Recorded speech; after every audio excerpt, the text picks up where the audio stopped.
সীমার রান্নাঘরে সকলকে জানাই স্বাগত। আজকে আমি তোমাদের সাথে সিমুইয়ের পায়েস রেসিপিটা শেয়ার করব। খুবই সহজ এবং প্রত্যেকটা বাঙালি ঘরেই আমাদের এটা হয়। এই রেসিপিটা আমরা রুটি, লুচি, পরোটা এইসবের সাথে খাই। বিভিন্ন নিরামিষ দিনে বা উপোসের দিনে বা যে কোনো দিনে হয়। খুব সহজ। এই দেখো, আমি কড়াইয়েতে একটু ঘি নিয়েছি, গাওয়া ঘি, আর 200 গ্রাম সিমুই নিয়েছি। সেই সিমুইটা আমি ভেজে নিচ্ছি কড়াইয়ে দিয়ে। খুব ভালোভাবে এটা ভাজতে হবে একটু সময় নিয়ে।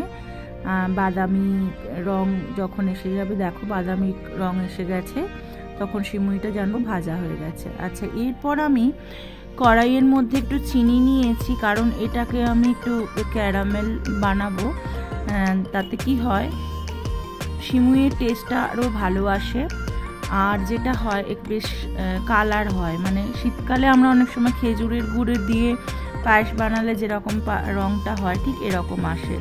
দেখো আমার ক্যারামেলটা বানানো হয়ে গেছে। এরপরে আমার 1 লিটারের একটু বেশি, তার থেকে ওই 250 মতন দুধ নিয়েছি।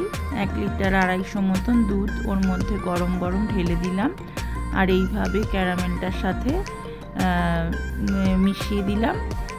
দেখো যখন এটা ফুটে উঠলো, তখন আমি ওই ভেজে রাখা সিমুইগুলো এর মধ্যে দিয়ে দিলাম। ফুটন্ত অবস্থায় দিলে কি হবে, তাহলে সিমুইটা ভালোভাবে মানে দেওয়ার সাথে সাথেই ফুটে উঠবে, তাহলে গায়ে গায়ে লেগে যাবে না বা কিছু হবে না এরকম। আর তারপরে এলাচ একটু গুঁড়ো করে রেখেছিলাম, সেই এলাচ গুঁড়োটাও দিয়ে দিলাম।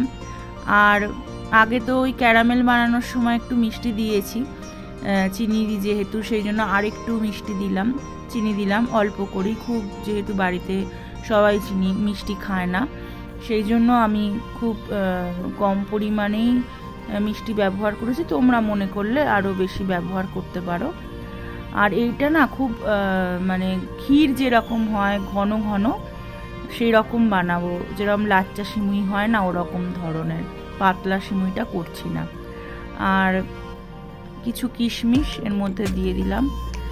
তো বাড়িতে সবাই সিমুই পায়েসটা খেলো, আর সকলের খুব ভালো লাগলো।